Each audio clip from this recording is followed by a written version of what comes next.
falado há algumas quartas-feiras sobre o cuidado. Nós estamos no ano do cuidado. No ano institucional da igreja é o ano do cuidado. Nós estamos trabalhando isso. E umas quartas-feiras para cá a gente tem trabalhado sobre isso, pensado sobre isso.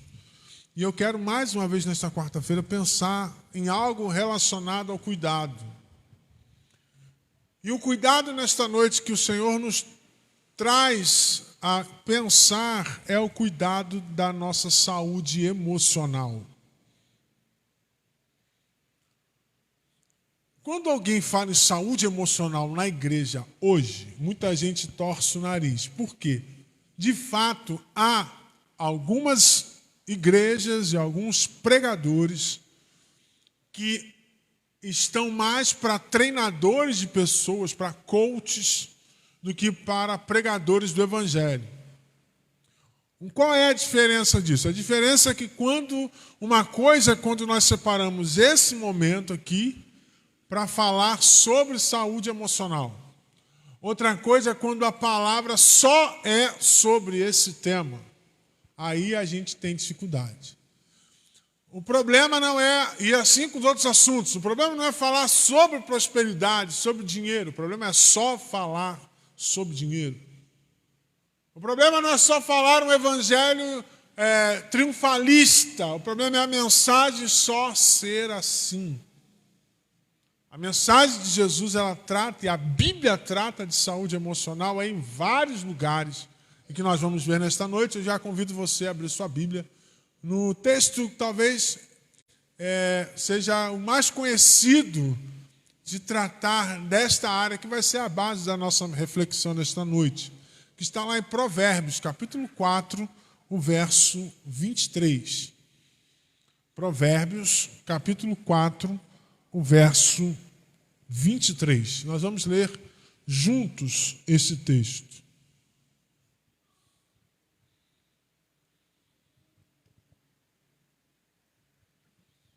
Vamos ler juntos? Sobretudo, guarda o teu coração, porque dele procedem as fontes da vida. Quando Salomão está falando em guardar o coração, ele não está falando para você pegar teu coração, botar numa gaveta, esquecer e guardar num cofre. Ele está falando para você preservar o seu coração. Aliás, vou mais além. Um dos grandes inimigos do coração, que aqui no texto e na Bíblia tem o sentido do centro das emoções, o centro do entendimento, o maior inimigo do coração, em muitas vezes, para não dizer todas as vezes, é ele mesmo. O profeta Jeremias ao povo disse que o coração é enganoso, e esse enganoso tem o sentido de corrupto.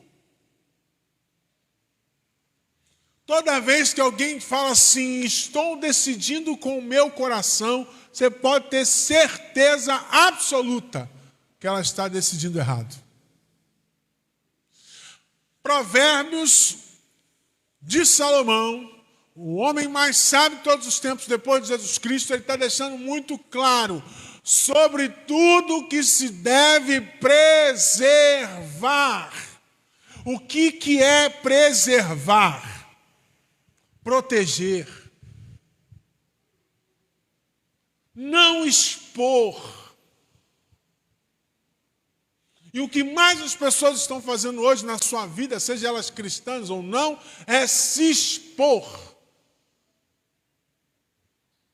Eu acho completamente fora de propósito pessoas públicas, pessoas até que não são famosas, vão para a rede social e fazem uma nota de esclarecimento porque se separou.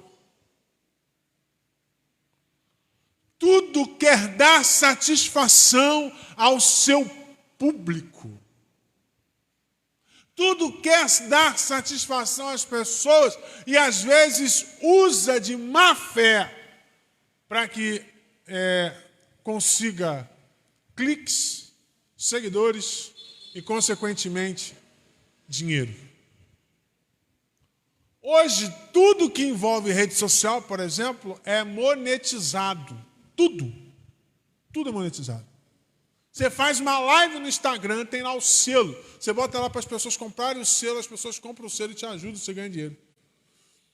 Quem tem um canal no YouTube com mais de 1.000 inscritos e com mais de 4.000 horas de visualizações, todo mundo que vê seu conteúdo, daqui a um mês, o YouTube te paga em dólar. Te paga em dólar. Facebook é monetizado, WhatsApp, tudo é monetizado. Então, quando alguém chega dizendo que está abrindo o coração, cuidado, ela está indo contra o princípio bíblico de preservar o seu coração, preservar o seu entendimento, preservar a sua saúde emocional. O que seria saúde emocional, pastor? É a reação. Alguém que tem uma boa saúde emocional é alguém que sabe reagir às circunstâncias da vida. E aí, irmãos, você não tem escolha. Ou você cuida da tua saúde emocional, ou você está completamente lascado. Você não consegue viver. Eu vou te dar aqui 3 orientações bíblicas acerca da saúde emocional e que você pode pegar para você, tomar posse, guardar aí no teu entendimento e levar para a sua vida. Ou então você pode fazer um teste com Deus e falar assim, Deus, isso aí, o pastor está falando, não tem sentido não. Aí Deus vai provar se realmente o que eu estou dizendo aqui, o que eu vou dizer para você, tem sentido ou não. Algumas considerações importantes. Primeira, não entre em brigas que não são suas. Vou repetir. Não entre em brigas que não são suas. Fala para quem está perto de você aí. Não entre em brigas que não são suas. Vamos repetir? Não entre em brigas que não são suas. Pastor, isso não é omissão. Não. Não é omissão, não. Omissão é quando você finge que não tem nada acontecendo. Quando você dispensa. Nem orar você ora. Pastor, isso tem na Bíblia? Tem. Olha que coisa interessante. Êxodo 18. Moisés tinha passado pelo Mar Vermelho, milagre. Passou com pés secos. Viu os egípcios morrerem afogados, cavaleiros de Faraó. Lá vem Faraó. A musiquinha que a gente cantava? Melodia. Faraó morreu. A gente cantava, tocava toda hora na melodia, né? Toda vez que eu ia na minha mãe, toda vez que eu ia na minha mãe, tocava essa música lá. Impressionante o quanto que essa música fez sucesso. Após esse milagre, Moisés vai reunir o povo no deserto e Moisés tem uma ideia muito ruim. Fica no seu trono, na sua cadeira lá, e começa a julgar desde as coisas mais simples às coisas mais complexas. Em Êxodo 18 aparece Jetro. Quem é Jetro? Seu sogro. Que até aquele momento estava com a responsabilidade de cuidar da família, da esposa e dos filhos de Moisés. Ele vai entregar as suas filhas e seus netos a Moisés para que ele cuide. E aí, quando ele olha aquela situação, ele percebe que Moisés está lá em cima, sentado, e todas as coisas, de manhã até a noite, Moisés sentado, resolvendo problemas dos outros. E aí Jetro chega para Moisés e fala assim, isso não é bom que você faça. Escolha capitães de 1.000, de 500, de 100, de 50. As coisas mais simples, eles resolvem. As coisas mais complexas, você resolve para que você tenha tempo de cuidar de si e da sua família. Irmãos, tem situações em que nós, infelizmente ou felizmente, nós vamos ter que nos envolver. Mas tem coisas, irmãos, que não dá para nos envolver. Um exemplo, você diz que está com um problema em casa, briga em casa. Você, pastor, estou com briga em casa. O pastor pode ir lá socorrer. Agora você fala assim, pastor, eu briguei com meu marido. Vou orar por vocês. E vou viver minha vida, porque eu não posso brigar a sua luta. O pastor fica numa situação muito complicada, porque nós temos que ter discernimento para entender quais as lutas que nós temos que lutar e quais lutas que nós não precisamos lutar. Lutar no sentido de quê? De envolvimento, de participar. Vou te dar um exemplo. Nós tivemos agora um momento lá da irmã Márcia. Não tinha outra alternativa. Eu tinha que estar lá. E eu estive lá no hospital, oramos pelo Heitor. Infelizmente, o Senhor o levou. Mas eu estive lá. Agora, pastor, ore por mim que eu estou com a dor no ombro. Irmãos, vamos orar, mas eu não tenho muito o que fazer. Pastor, ore por mim que eu estou com a dor no pé. Vamos orar, mas eu não vou me aprofundar. Porque eu não posso lutar todas as suas guerras. Você não pode brigar todas as lutas, sejam principalmente as dos outros. E foi isso que Jétro ensinou para Moisés. Moisés, meu filho, vem cá. Meu genro querido, vem cá, filho. Descansa. Escolha líderes. Deixe eles resolverem. Agora, quando a coisa for séria, complicada, pesada, aí vem para você. Para que você também tenha tempo de cuidar de si e aqui da sua esposa e dos seus filhos. Então, irmãos, para uma saúde emocional de qualidade, é necessário você saber escolher muito bem quais as lutas que você vai ter que lutar. Tem horas que eu, como pai, vou ter que ir junto com o João, mas tem hora que o João vai ter que fazer sozinho. Ele vai ter que quebrar a cara, ele vai ter que chorar, ele vai ter que receber a pancada. E isso, irmão, me preocupa, porque a geração de adolescentes que está aí, e aqui virá, então, pelo amor de Deus, essa geração de adolescentes que está aí, eles não sabem lidar com o fracasso. Eles não sabem lidar com o não. Muitos estão achando que quando saírem da escola, do ensino médio, e chegarem no trabalho, o chefe vai ser igual ao papai e mamãe. E eu já vi pais e mães irem, já soube de histórias de pais e mães que ao o filho ser chamado a atenção no serviço, foi lá falar com o chefe: filhão, seu filho tem que se resolver lá.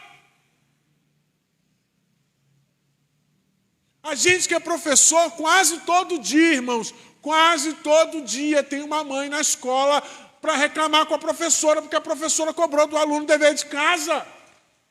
Irmãos, tem lutas que os moleques vão ter que se virar. Eles vão ter que se virar para resolver. Agora, houve uma agressão, houve uma injustiça, houve algo grave. Aí você entra no circuito, vai resolver. Agora, imagine minha mãe quase todo dia lá no Santa Maria, ela chegava assim: o que ele fez hoje? Eu ia tomar tapa na orelha. Agora imagina, quase todo dia eu esquecia de fazer o dever de casa. Aí eu tomava castigo direto no Santa Maria. Imagina minha mãe lá brigando com a professora porque eu não fiz o dever de casa que eu tinha que fazer.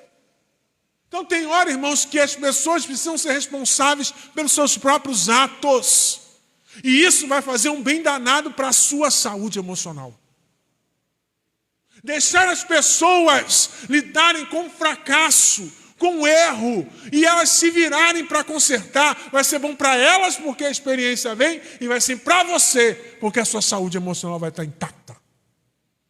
Mas a gente quer tudo, quer resolver os nossos problemas quando dá, quer resolver os problemas dos outros, quer abraçar o mundo com as pernas e com os braços. Não conseguiremos. Não conseguiremos. Tem problemas que até dá para você resolver, dá para você ajudar. Mas não dá para você abraçar, mergulhar. Mas, infelizmente, muita gente está destruída mentalmente, destruída emocionalmente, porque tudo o que acontece na sua vida, ela quer mergulhar. Tem hora, querido, que não dá. Irmão, Jesus teve um momento que foi confrontado com os judeus, e ele, fugiu. Mas teve um momento que ele enfrentou, mas teve um momento que ele fugiu. Teve um momento que ele andou e não deu atenção. Que ele saiu E quando as pessoas o procuravam, já não estava mais. Teve momentos que Jesus se retirou com seus discípulos para ter um momento de descanso entre eles, descanso físico e emocional. E aí, por que você quer dar uma de super-homem, quer lutar todas as guerras de todo mundo? Não tem como. O maior prejudicado nisso vai ser você. Porque você quer lutar nas guerras que não são suas. É por isso que tem muitos casamentos com problemas com sogra e com sogro. Porque sogro e sogra, eles estão para ajudar, a abençoar, mas não podem viver a vida do casal, dos filhos, do casamento do filho e da filha. Tem muito casal, tem muito sogro e muita sogra, muito casal que está sofrendo, porque o sogro e a sogra estão lutando as lutas dos filhos do casamento. Tem o erro do filho. Tudo que acontece no casamento conta para a mãe. Ou a tua filha, tudo conta para a mãe. Aí a mãe se sente... Aí as sogras... Aí cada um conta do seu lado, cada um conta a sua razão. Aí a sogra de lá e a sogra de cá vão...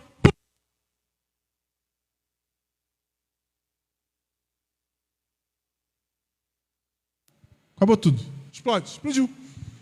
Uma sogra daqui, uma sogra dali. O embate acabou. A família está destruída. O que você tem que fazer como sogra? Orar, orientar, mas não entrar nessa briga. Quem tem que resolver é marido e mulher. Eles não quiseram se casar, agora eles se resolvam. Pastor, isso não é amor. Não, irmãos, é amor a si mesmo. A Bíblia diz que eu tenho que amar o meu irmão como eu amo a mim mesmo. A mim mesmo. Então, se eu quero ter saúde emocional para a minha vida, eu quero que o outro também tenha. Por isso, irmãos, eu sempre falei aqui, irmãos, se vê briga de casal, tem que separar. Hoje eu já mudei de opinião.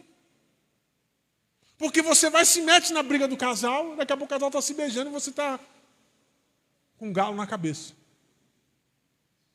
Está com a cabeça arrebentada. Ué, e daqui a pouco o casal... Eles estão se beijando e agora? Sabe por quê, irmãos? Não dá para brigar todas as brigas. Não dá para a gente lutar em todas as lutas, principalmente aquelas que não são nossas. As nossas não. As nossas a gente tem que enfrentar. Mas as lutas dos outros, nem todas, irmãos. Nem todas dá para enfrentar. Segundo,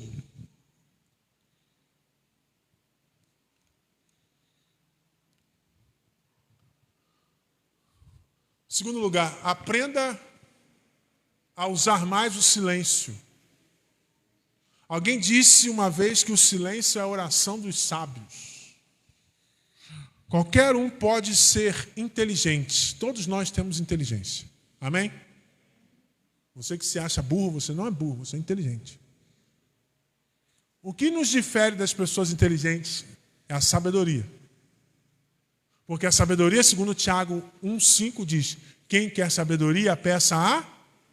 Então, só pode ter sabedoria quem tem relacionamento com o próprio Salomão, quando Deus falou assim, você pede o que você quiser. O que ele pediu?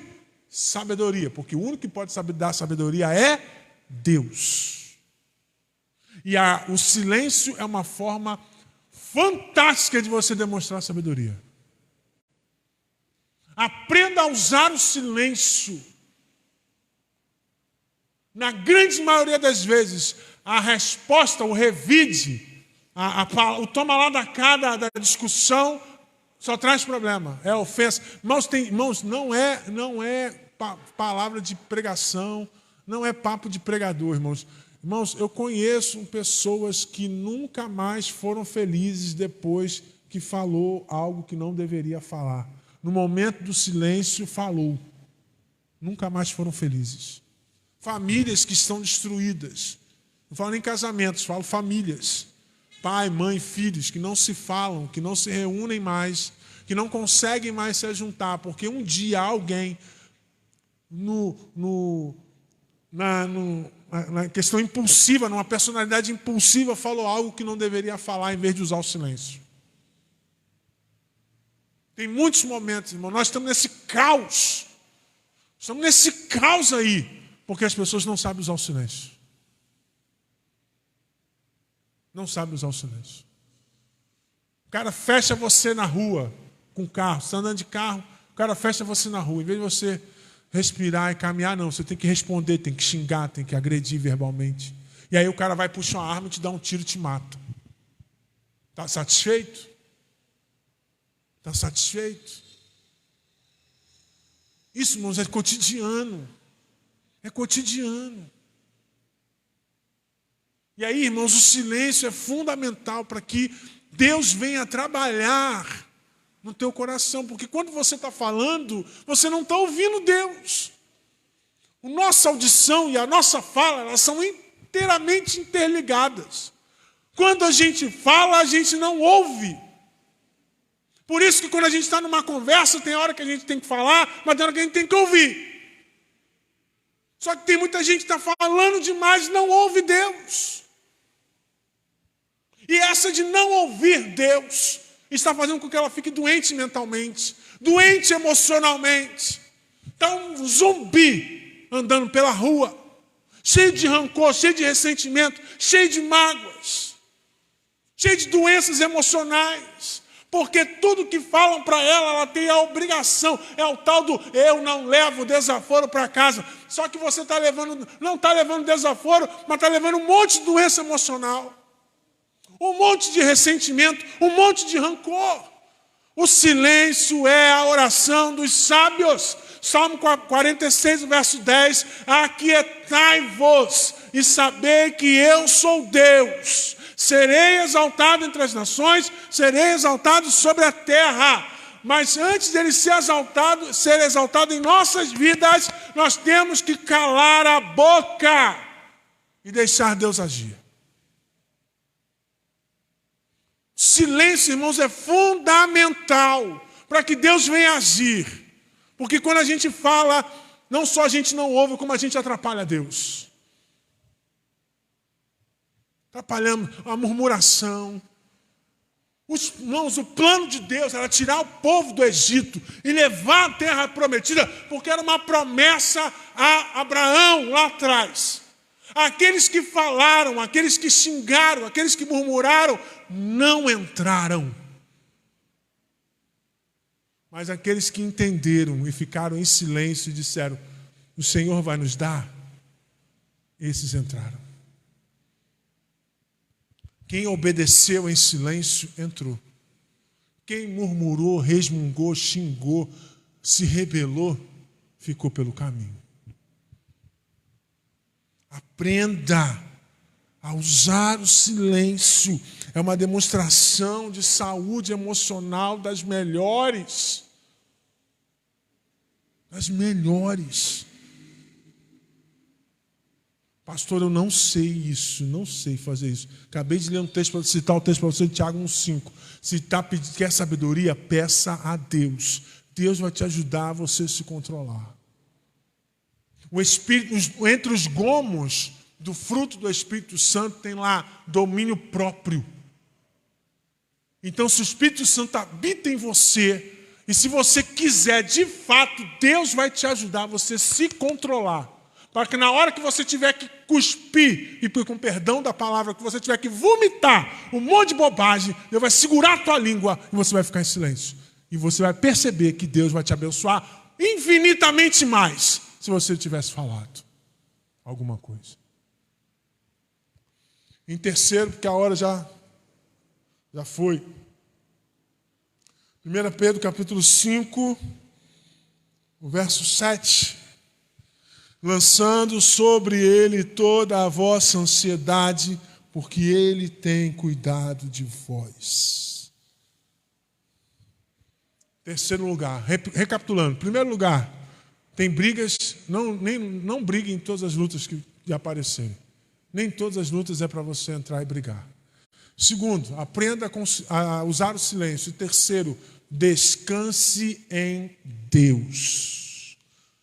Se você não lançar as suas preocupações nos braços do Pai, você não vai conseguir resolver essas questões. E aí, irmãos, como eu falei domingo, você tem que aprender um pouquinho a cada dia a lançar sobre os braços do Senhor toda a sua ansiedade. Jesus, em Mateus 6, 25 a 34, vai falar sobre isso. E ele, nesse discurso dele sobre a ansiedade, ele vai falar o seguinte: quando você está ansioso, quantos centímetros você aumenta da sua estatura? Quantos segundos você consegue acelerar ansioso ou ansiosa? Nenhum. Me apresente alguém que num estado de ansiedade o dia teve 12 horas. Quando foi que é por causa da nossa ansiedade, Deus, em vez de fazer um dia de 24 horas, fez de 12 horas? Me mostra, cadê? Que dia que foi? Que dia que você aumentou de tamanho? Que dia que o médico marcou para você? Hoje é dia 15. O médico marcou para você de 20 de março e por causa da tua ansiedade, agora ele vai marcar amanhã. Quando isso aconteceu? Tudo tem o seu tempo determinado e estabelecido por Deus. Eu tenho falado aqui constantemente para esta igreja: desacelera. Vamos viver o tempo de Deus, e o tempo de Deus é muito, mas muito, muito diferente do nosso. A gente está acelerado, a gente quer tudo para anteontem. A gente está nervoso com coisas que vão acontecer daqui a 2, 3 meses. Nós estamos precipitados. É tempo, irmãos, de parar, de ouvir o mundo, essa aceleração desmedida, e voltar os nossos ouvidos ao que Deus tem para nós. A velocidade de Deus é diferente da velocidade do mundo. Só que nós estamos andando na velocidade do mundo e não estamos entendendo, compreendendo o que Deus quer para nós. E aí, quando a gente resolve parar para ouvir Deus, entender Deus, já se foi. Não dá mais. Já colocamos os pés pelas mãos. Se você quer ter uma saúde emocional em dia, se você quer ter uma vida emocional saudável, você precisa aprender a descansar as suas preocupações em Deus. O que tiver que ser, o Deus que está no controle vai fazer acontecer. Não vai ser na hora que você quer, não vai ser no dia que eu quero, não vai ser na hora que eu quero, vai ser na hora que Ele quer, do jeito dEle e para a glória dEle. Para a glória dEle. Tudo é no tempo dEle. Por isso tem um monte de gente frustrada aí. Porque o evangelho triunfalista diz que você precisa determinar. Determina que Deus tem que te dar. Deus é obrigado a te dar. Onde está escrito isso? Eu posso pedir a Deus que Ele me dê. Mas quando Ele vai dar e a forma que Ele vai dar, isso pertence a Ele, não a mim. O pedido é meu. Mas a forma, o jeito, e se Ele vai me dar ou não, isso pertence a Ele, não a mim. Então, querido, terminando aqui, lance suas preocupações nos braços do Senhor. Coloca isso na tua mente. A sua ansiedade não vai adiantar em nada. As suas preocupações não te acrescentarão nada. As tuas precipitações não te levarão a lugar nenhum. Agora, se você estiver no centro do querer de Deus, de acordo com o tempo de Deus e com a sua vida completamente entregue a Ele, você pode ter a certeza absoluta de que no momento certo o Senhor vai te dar. E o tempo de Deus é perfeito. Amém? Receba essa palavra nesta noite no teu coração. Coloque as suas ansiedades e preocupações nas mãos do único que pode resolver, que é Jesus. Mas atenha-se que o tempo é dele, a hora é dele, a forma é dele e é tudo para a glória dele. Que Deus nos abençoe. Eu ia cantar, mas a hora não permite mais, deixa para outra oportunidade. Vamos ficar de pé? Vamos orar ao Senhor, encerrando esse momento. Que essa palavra vá ao teu coração de forma poderosa, assim como ela foi ao meu. E que de fato nós possamos caminhar juntos no tempo de Deus. No tempo de Deus. Tem um monte de gente, irmãos, um monte de jovem, um monte de adolescente, até adultos, com a vida completamente destruída, porque não estavam no tempo de Deus. Tomaram decisões equivocadas e agora não tem mais como voltar atrás. E o diabo está doido para que você tome decisões equivocadas. O diabo está doido para que você tome a frente da sua vida. O diabo está doido para que você coloque Deus de lado e resolva a sua vida por si só. Doido.